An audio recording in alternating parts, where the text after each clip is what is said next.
Hello friends and welcome to my channel. तो आज है हमारा वीडियो नंबर 23 जिसमें हम चैप्टर 7 का पार्ट 2 करने वाले हैं।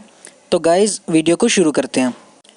तो इससे पिछले पार्ट में गाइज़ हमने इंट्रोडक्शन किया था डायरेक्टिंग का और साथ ही उसके करैक्टरिस्टिक्स और इम्पोर्टेंस की थी।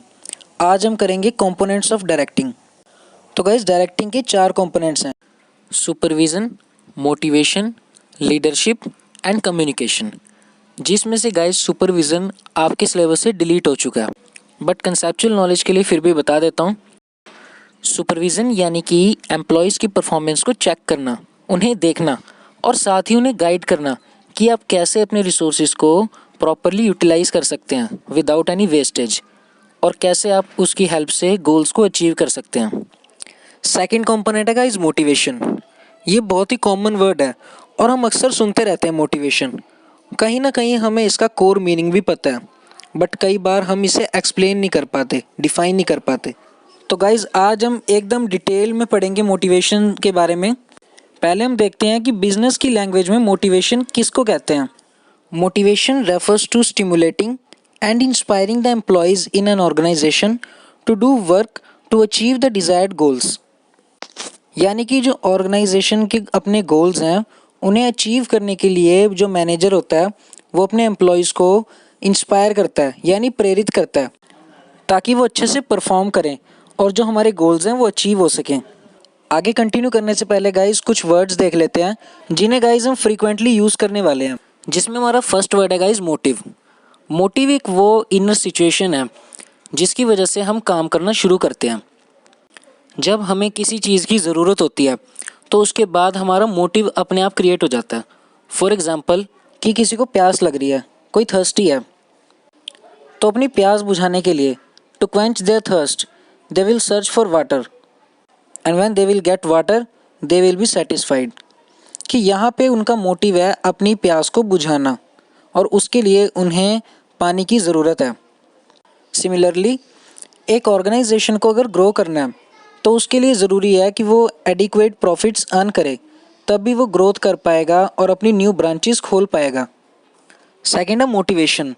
मोटिवेशन यानी कि किसी को प्रेरित करना, स्टिमुलेट करना, that yes you can do it and you will do it, जिससे वो काम को और डेडिकेशन से करेगा और सेल्फ मोटिवेशन के साथ वो अपनी परफॉर्मेंस में और ज़्यादा सुधार कर पाएगा और इससे उसकी परफॉर्मेंस में भी एक गोल डायरेक्टेड बिहेवियर आएगा कि वो जो भी करेगा सिर्फ अपने गोल को अचीव करने के लिए करेगा।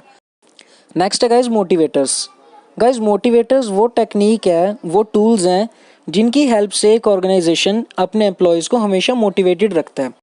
किसी एम्प्लॉय को प्रमोशन से मोटिवेशन मिलती है तो किसी एम्प्लॉय को बोनस से मोटिवेशन मिलती है। There are a number of incentives which motivates the employees. अब हम करते हैं गाइज फीचर्स ऑफ मोटिवेशन, जिसमें हमारा फर्स्ट पॉइंट है motivation is an internal feeling. Guys सभी ह्यूमन बींग्स का माइंड डिफरेंटली वर्क करता है और सभी के जो मोटिव्स हैं वो डिफरेंट होते हैं। जो मोटिव है वो हमारे माइंड से रिलेटेड है, इसलिए हम कहते हैं कि मोटिव इंटरनल होता है। That's why we call motivation is an internal feeling, because ये अफेक्ट करते हैं सभी ह्यूमन बींग्स के बिहेवियर को। जैसा आपका मोटिव होगा उसी के अकॉर्डिंग आपका बिहेवियर होगा। And the next point is motivation is a goal oriented process. कि ये कि ऐसा बिहेवियर हमारे अंदर प्रोड्यूस करती है कि जिससे हम अपने गोल को अचीव करने के लिए ही काम करते हैं। फॉर एग्ज़ाम्पल अगर आपको प्रमोशन चाहिए तो आप बहुत अच्छा परफॉर्म करेंगे, पहले से अपनी परफॉर्मेंस को इम्प्रूव करेंगे, जिससे आपको फ्यूचर में हायर जॉब पोजीशन मिलेगी। तो ये मोटिवेशन ही है जिससे आपको ये फीलिंग आया कि अगर मैं अच्छे से काम करूँगा तभी मुझे हायर जॉब पोजीशन मिलेगा फ्यूचर में। और नेक्स्ट आता है that motivation can either be positive और नेगेटिव। कि जो टेक्निक्स हैं वो पॉजिटिव भी हो सकती हैं और नेगेटिव भी हो सकती हैं। अब पॉजिटिव कैसे गाइज? जैसे प्रमोशन हो गया, बोनस हो गया, आपका स्टेटस पहले से अच्छा हो गया। और गाइज नेगेटिव कैसे? कि अगर आपने स्टैंडर्ड परफॉर्मेंस के अकॉर्डिंग परफॉर्म नहीं किया तो आपकी डिमोशन हो जाएगी, या फिर आपकी सैलरी में कटौती हो जाएगी, या आपको सस्पेंड भी किया जा सकता है। तो जब ऐसी टेक्निक्स को भी यूज़ किया जाए तो उससे एक टाइप का डर आ जाता है एम्प्लॉयज़ के मन में कि यार अगर हमने स्टैंडर्ड परफॉर्मेंस भी ना की तो हमें कहीं बाहर ही ना कर दें ऑर्गेनाइजेशन से। तो इससे वो मोटिवेट होंगे कि यार स्टैंडर्ड परफॉर्मेंस तो करें, कम से कम 100 यूनिट्स तो प्रोड्यूस करें, अगर उससे ज़्यादा नहीं कर सकते। तो चाहे टेक्निक पॉजिटिव हो या फिर नेगेटिव, लेकिन मोटिव यही होता है कि आप गोल को अचीव करें। और हमारा लास्ट पॉइंट है guys, that motivation is a complex process. सभी ह्यूमन बीइंग्स गाइज अपना माइंडसेट होता है सबका, और सबकी अपनी अलग सोच है।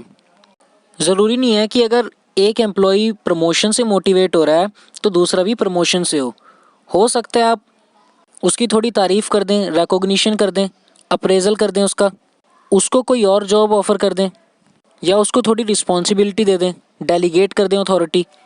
इसीलिए सभी ह्यूमन बींग्स के मन को पढ़ना और उसके अकॉर्डिंग उनको टेक्निक्स प्रोवाइड करना मोटिवेशन की बड़ा कॉम्प्लेक्स प्रोसेस है गाइज। हमारा नेक्स्ट टॉपिक है गाइज मोटिवेशन प्रोसेस, कि वर्किंग कैसे होती है किसी भी ह्यूमन बीइंग के माइंड में, कैसे वो मोटिवेट होता है। सबसे पहले आप में होती है एक अनसेटिस्फाइड नीड, जो आपकी नीड पूरी ही नहीं हो पाई। कि अगर कि कोई एम्प्लॉई 50,000 अर्न करना चाहता है पर मंथ एक ऑर्गेनाइजेशन में, लेकिन अर्न कर रहा है वो सिर्फ 35,000, तो ये उसकी एक अनसेटिस्फाइड नीड है, जिसकी वजह से उसमें टेंशन आएगी, वो टेंस्ड हो जाएगा, और इसी टेंशन से अराइज होगी ड्राइव, यानी कि कुछ एक्शन लेने की सोचेगा वो, कि मैं क्या एक्शन ले सकता हूँ कि जिससे मेरी सैलरी बढ़े। फिर उसके बाद वो कई ऑप्शन सर्च करेगा, एक सर्च बिहेवियर, कि क्या क्या किया जा सकता है अपनी सैलरी को बढ़ाने के लिए। या तो मैं ऑर्गेनाइजेशन को छोड़ूं और किसी दूसरे ऑर्गेनाइजेशन में ट्राई करूं, या फिर मैं इसी ऑर्गेनाइजेशन में रहकर अपनी परफॉर्मेंस को बेटर करूं, पहले से इम्प्रूवमेंट लाऊं, और हो सकता है कि मेरी सैलरी भी बढ़ जाए और मुझे प्रमोशन भी मिल जाए। ऐसे कई सारे ऑल्टरनेटिव्स के बारे में सोचकर फिर वो इस कंक्लूज़न पे आता है कि कौन सा ऑल्टरनेटिव बेस्ट होगा, और फिर उस ऑल्टरनेटिव को इम्प्लीमेंट करता है। और अगर तो इस इम्प्लीमेंटेशन से उसकी ये नीड सेटिस्फाइड हो जाए कि अगर उसकी सैलरी 50,000 हो गई, फिर तो ठीक है, लेकिन अगर ऐसा नहीं हुआ तो फिर वो किसी और ऑल्टरनेटिव को सर्च करता है। तो गाइज़, ये था हमारा आज का वीडियो, जिसमें हमने मोटिवेशन के बारे में डिस्कस किया और साथ ही मोटिवेशन प्रोसेस देखा। नेक्स्ट वीडियो में हम करेंगे मैस्लोज थ्योरी ऑफ मोटिवेशन और financial and non financial incentives. So guys, I hope कि आपको अच्छे से समझ आया होगा, तो वीडियो को लाइक ज़रूर कर दीजिएगा, और आप अगर मेरे चैनल पर नए हैं तो चैनल को सब्सक्राइब कर दीजिए, ताकि आपको लेटेस्ट वीडियो अपडेट्स मिलते रहें।